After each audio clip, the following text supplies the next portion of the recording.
প্রিয় ভাই বোনদের সঙ্গে আবারও চলে আসলাম। আসসালামু আলাইকুম। প্রিয় ভাই বোনেরা কেমন আছেন? আশা করি ভালো আছেন। আজকে আমি পালং শাক দিয়ে মাছের রেসিপি শেয়ার করব আপনাদের কাছে। আশা করি ভালো লাগবে। এখানে তো পালং শাকের সঙ্গে পালং শাক দিব, আরও কিছু সবজি দিব, আপনাদেরকে দেখিয়ে দিলাম সুবিধার জন্য। এখানে মাছ নিয়েছি। মাছ হলুদ লবণ দিয়ে আমি মেখে রাখবো। একটু আগে থেকে মেখে রাখলে ভালো হয়, তো আমি মেখে রাখবো।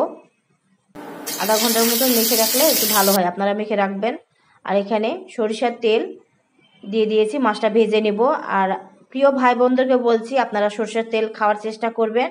সরষের তেল আমাদের শরীরের জন্য খুব ভালো। তো এই সরষের তেলটা আমার বাড়ির তেল, ওই জন্য আমি খাই। সয়াবিন তেলটা খুব কমই ব্যবহার করি। মাছটা ভাজা হয়ে গেছে আমার। এখানে আমি দিয়েছি গোটা জিরা, পেঁয়াজ দিয়ে দিলাম। পেঁয়াজের গাছগুলো বের হয়েছে, গাছগুলো সুন্দর করে ধুয়ে দিয়েছি আমি, সবুজ সবুজ দেখাচ্ছে। আর এখানে হলুদ লবণ দিয়েছি। এই পালং শাক দিয়ে মাছের রেসিপি আপনারা কে কে খেয়েছেন আমাকে কমেন্টের মাধ্যমে জানাতে পারেন। তো এখানে আমি হলুদের গুঁড়া, লবণ দিয়েছি, ধনার গুঁড়া, জিরার গুঁড়া ব্যবহার করেছি। আর পানি দিয়ে মশলাটা কষিয়ে নিব। পানিটা দিয়ে দিলাম এই কারণে মশলাটা পুড়ে যাবে না। আদা রসুন বাটা, মরিচ বাটা দিয়ে দিলাম। বেশি মরিচ দেওয়া যাবে না, যেহেতু শাক হবে। শাক দিলে পরে বেশি ঝাল ভালো হবে না তরকারিতে। তো এই রেসিপিটা কে কে খেয়েছেন আমাকে জানাবেন।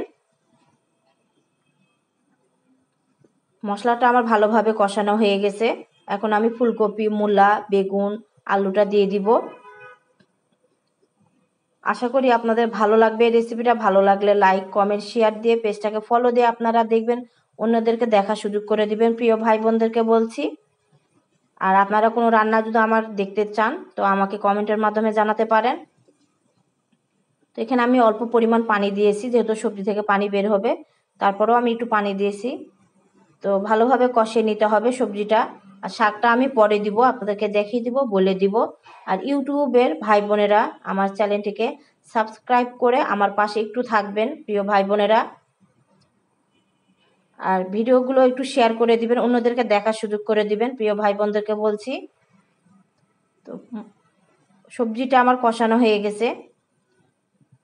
সবজিটা কষানো হয়েছে, আমি পানি দিয়ে দিলাম। অল্প পরিমাণ পানি দিয়েছি, বেশি পানি দিইনি, যেহেতু পালং শাক থেকে পানি বের হবে। তো মাছটা একটু উল্টে পাল্টিয়ে দিব, আপনাদেরকে দেখিয়ে দিব। তারপর আমি পালং শাক দিব। এখানে আপনারা পালং শাকটা অনেক সময় পানসা টাইপের হয়, তো আপনারা একটু চিনি ব্যবহার করবেন। আজকে আমি চিনি দিইনি,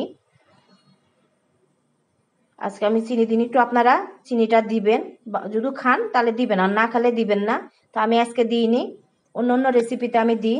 আর প্রিয় ভাই বোনদেরকে বলছি, পালং শাকটা আমি দিয়ে দিয়েছি। পালং শাকটা দিয়ে আর মাছটা দিয়ে বেশি লাড়াচাড়া যায় না। তো পালং শাকটা সিদ্ধ হয়েছে কিনা দেখা দিচ্ছি আপনাদেরকে। সিদ্ধ হয়ে গেছে। তো পালং শাকের রেসিপি আমার কমপ্লিট হয়ে গেছে। তো আপনারা প্রিয় ভাই বোনেরা, আপনারা যদি না খেয়ে থাকেন তো অবশ্যই খাবেন। এই শীতের সময় এই সবজি দিয়ে পালং শাকের রেসিপিটা, মাছের রেসিপি খেতে খুবই ভালো লাগে। তো আমার রান্নাটা কমপ্লিট। আপনারা ভালো থাকবেন, সুস্থ থাকবেন, সাবধানে থাকবেন। আল্লাহ হাফেজ।